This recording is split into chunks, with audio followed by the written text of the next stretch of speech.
Procurement is fundamentally a risk and scope transfer exercise. You're taking the head contract requirements, the project scope that you have signed up to deliver, and you are transferring that through to subcontractors. And as I've said before, the core use case of AI in construction is taking data and information in one format and moving it into another format. This way, we reduce the chance of hallucinations and can actually rely on the output of AI. Therefore, using AI in procurement is a perfect use case because we're not relying on AI to generate new information. We're asking it to take the head contract requirements to reformat this into a list of packages and eventually scopes of work. So in this video, I'm going to show you how you can take your head contract requirements and overall project scope and then turn this into a list of packages to procure from the market with a detailed scope of works and bill of quantities. So before I get into specifically how I did this with Claude, I want to explain the overall workflow. Because if you understand the workflow, getting AI to do it is simple and intuitive. But if you don't understand the steps in the process and why this process particularly works well, then it'll be challenging to get AI to do it. So there's 3 steps to this process. And the reason these are 3 independent steps is the output of each step will audit what it's done and give it feedback and iterate before moving on to the next step. This is really important when getting AI to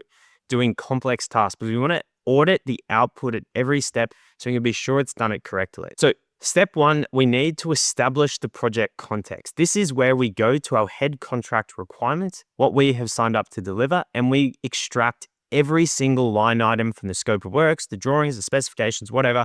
We turn this into a massive list of everything we need to do to complete the project because this register is the list of requirements that we are eventually going to transfer to subcontractors. Now, some of these requirements you may not choose to transfer to subcontractors, but everything should sit in a single register because basically our ability to procure trades is going to rely on how well we actually understand what we have signed up to do. Now, we have the overall list of requirements. The next step is to turn this into a package register. This is a list of all the trades we are going to procure from the market. Now, there is obviously AI can make an assumption of our package register, but there is obviously going to be gaps in its context and knowledge.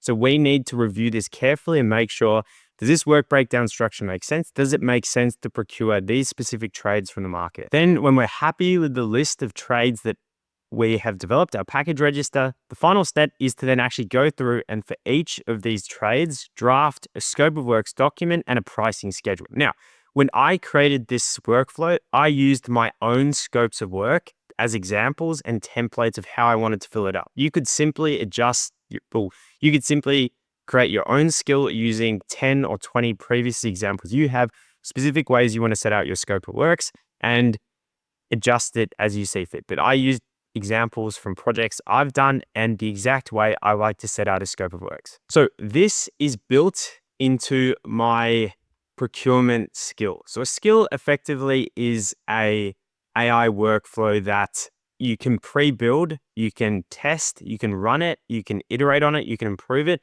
Then every time you call this skill from a chat, it will run the same workflow. So I built this workflow around these 3 steps. The scope extraction step, so ingesting the project documents, creating a massive list of requirements. The user reviews this and confirms it's okay. Then building a package register, a list of packages to procure from the market, and then eventually the scopes of work and the actual pricing schedule. The way I built this, I'll explain at the end. But basically, I spelled out this workflow for AI. I told it how I wanted to do it. I then took tons of examples I'd already done and fed it into it and told it to use those as examples.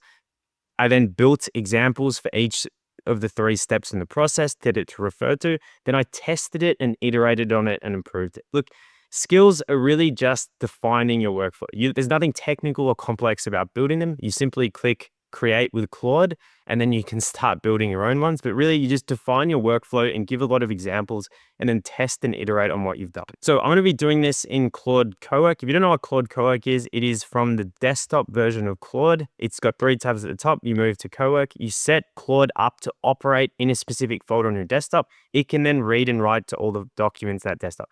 It's just much easier to manage context. You don't have to upload everything into the chat. You can give it access to more files and just easier to use, particularly when you use it. The output you want is like Word, Excel documents that you want to be able to edit and change. So all you do is you set it, you choose a folder for it to operate in, I've selected it to operate in the folder that I've got this example information. And in this example folder, all I have is a list of head contract requirements. Again, this is an oversimplification. I don't want to have some 500-page document with hundreds of drawings that it's going to take 20 minutes to run and do.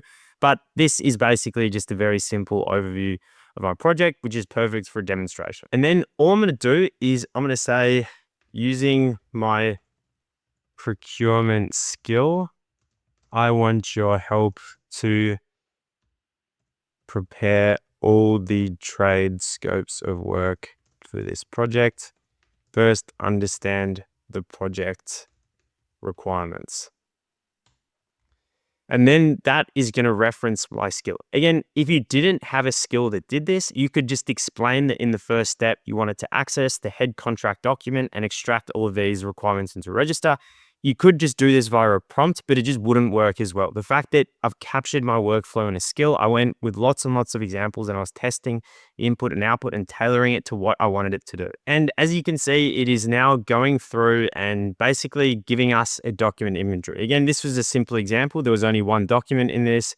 It's got the specifications, the complete scope breakdown, the specific requirements against each trade package, fire services, and external services. So it's only been going about a minute, but again, if you had a lot of documents in this, say your drawings and everything, it would take much longer to process. So now it's finished and run, we can review the actual breakdown it's done. Again, this would be any, like, I suppose I have to, I don't know how obvious this is, but like, you would never just blindly get AI to do all your procurement. So you managing procurement on a project, you should have a good understanding of the project scope. So this would be a good step to go through and compare it to any nodes you had or any understanding of the scope and basically look for anything that was missing.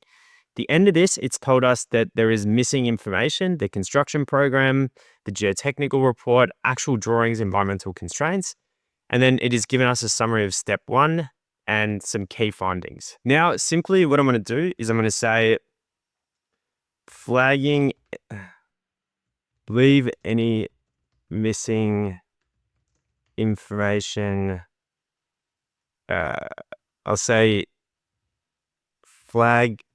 flagging any missing information in yellow. Please prepare the packet. Oh, I'll just say, please move on to step 2. For the 5 gaps, when you draft the scope of works, please flag missing information in yellow. Because then I can go and add that after. So basically, I'm assuming that this register it's created was correct, that I'm happy with it, that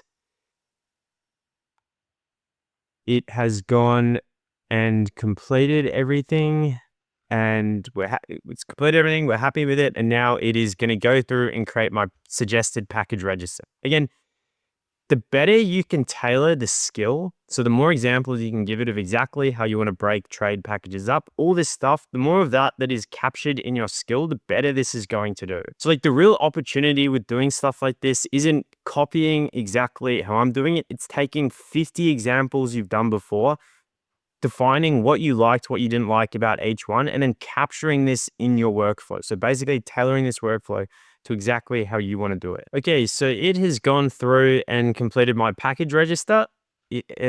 I can then either just click on this to access it, but it's a little bit annoying seeing it or it didn't actually work. I just find it's better to go and open the actual source document. And here we go. So when I was, again, this is in a skill. So this is the format.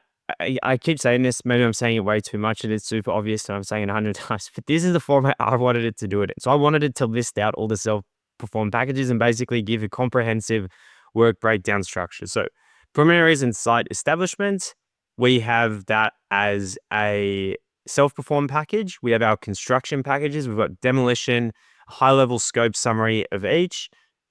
And then, so I wanted the columns in there, the lead time and recommended award dates, which is important for procurement. Earthworks and concrete, I'm not sure if we would want that as 2 packages or 1 package, because I think we'd get better value for money to have that as 2. So I'm going to start giving some feedback to AI. Can you please split earthworks and concrete into 2 packages? Cladding and roofing, structural steel, office fit out, mechanical, electrical services. We'll do that. Hydraulic services, external works. And I could give feedback. For example, I could say I want it to, we want a free issue to switchboard and the light fittings. Again, you probably wouldn't do this for a commercial job, but these are just examples. So testing and inspections. Do we want that as a separate package? No, we want all subcontractors should include their own testing and inspections, not as a separate package. And survey of, again, let's just say all subcontractors should include their own survey. Then should just close this so I can edit it. And now it is going to go back and make these changes to my package register. And again, Cowork's slow. It'll probably take you a couple minutes to go and do this. So it's gone, and yeah, it'll slowly go through and update that register. Again, after that, we can give it feedback and review. So it's gone ahead and updated my package register. So I'll just open that again. We'll make sure I'm happy with it. So it is taking out those 2 self-performed packages for survey and testing. That's good. It has earthworks and concrete, and it has I didn't notice this before. I would put those 2, well, maybe landscaping is separate trade, but external works and civil, I would have under this package. I just can't be bothered waiting another couple minutes for it to run. So now I'm going to say, yes, I am happy with the packages. Please go ahead and prepare scopes of work. So I should say, please go ahead onto step 3. Now it is going to run and prepare all my individual scopes of works and pricing schedules for each trade. So I've been waiting about 10 minutes and it is still running, preparing these 13 scopes of works. So as you can see, it's just like quite a big task. Unfortunately, all these documents are still open and in progress, but I'll put some examples in the video description. You can see the quality of the output, but again, the quality of the output is completely dependent on the skill it's using to write them. So I took a lot of examples that I'd done to do this and took those examples and put it in my skill. That is how good the quality of the output is. It's the quality of the templates and the examples it's got. You can have a look for yourself and judge what you think, but basically I have to go now, so I can't stay and wait for all these to write. But the process is very simple and straightforward. You need really, really good outputs and templates. You need to tell it exactly what you want to do, and you need to give it basically the exact workflow to follow. This 3-step workflow, I think, is best for procurement because basically you're taking head contract requirements and translating those into subcontract scopes.